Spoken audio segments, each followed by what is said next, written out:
Hello everyone, and today we'll be making prawn aglio e olio.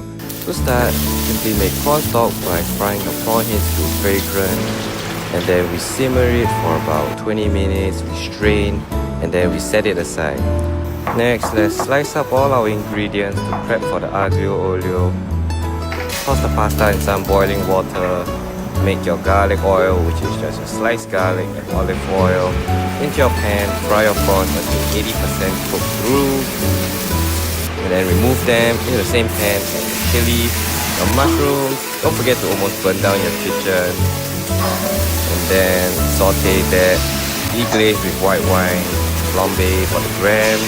Add in your prawn stock, pasta noodles. Stir to incorporate. Toss around to emulsify. Add back your prawns, your chopped herbs, a knob of butter and lemon juice. Final stir to incorporate everything, and simply plate out.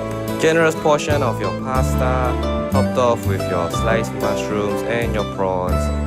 Finish off with lemon zest and sprinkle over your chopped herbs, and there you have prawn aglio olio. I mean, this dish speaks for itself. You know it's gonna be good. Try it for yourself and see you in the next one.